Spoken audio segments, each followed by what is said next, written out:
Teacher Talking Sports, what it does, what it do, how we live. And Paul George, currently 34 years old, turns 35 on May 2nd. Of course, signed a huge free agent deal to join the Philadelphia 76ers. And honestly, it couldn't have really gone worse for him, as he has struggled in his 30 games, at least compared to his prior play. The 76ers, 8 games under 500. They've actually been winning of late, but some of that has been with Paul George out of the lineup. Of course, Joel Embiid has been out a lot as well.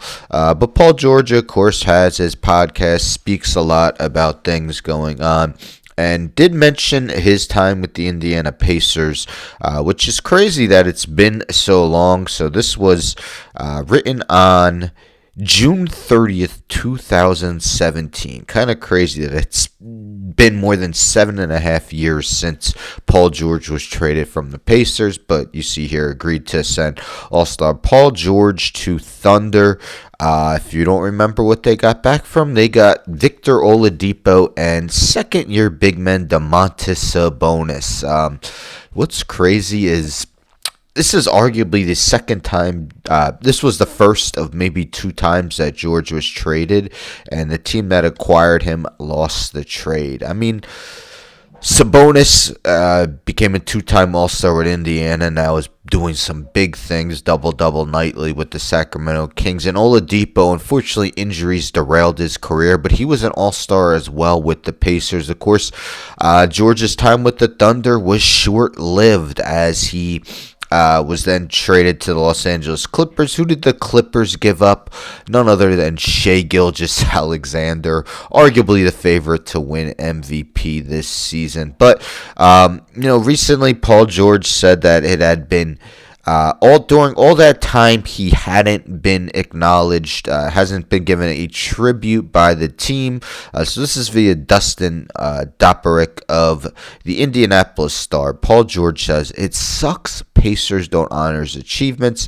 Team plans to fix that." So, after seeing published comments from Paul George lamenting the fact he hasn't been extensively honored for his contribution to the Indiana Pacers when he's returned to Gainbridge Fieldhouse with other teams, Pacers front office intends to reach out to George and will look to honor his accomplishments and future returns, a league source told Indy Star. So, yes, they did play on January 18th against the 76ers. George was out, didn't acknowledge him at all, whether showing him on the bench or any type of tribute. Carlin also noted George is not featured in the pregame historical video that includes clips of the Pacers through the decades, but no active players are featured in that video. So, I guess that means that Domantas Sabonis isn't either as well. If that's the truth, then you can't really be too upset about that. So Kai Carlin is a reporter for Sixers Wire on the USA Today network. So what are your thoughts? Does Paul George have a right to feel the way he does? A little disappointed he hasn't received that tribute, when he first left the Pacers, he made it clear he wanted to be traded. He didn't want to stay. The fans definitely weren't in a cheering mood whenever he'd come back to Indiana. So are you going to give a tribute to a guy who's getting booed? Now the boos have subsided a bit. Again, it's been 7.5 years. Hurt feelings have subsided. Pacers fans have moved on, enjoying that. They got Sabonis for him, a couple seasons of Oladipo, and of course they dealt Sabonis for their new star player, Tyrese Halliburton.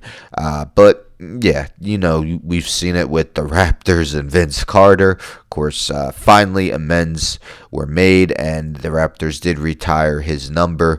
But yes, Paul George, feeling like he should have been celebrated already. He played his first 7 seasons with the Pacers, was a 4-time All-Star, and made 3 All-NBA third teams, and the Pacers did make back-to-back conference finals in 2013 and 2014, losing to the Miami Heat in both of those postseasons. Anyhow, don't forget to subscribe. Tell a friend to subscribe. Like the video, share the video, hit the bell for notifications. I'm out.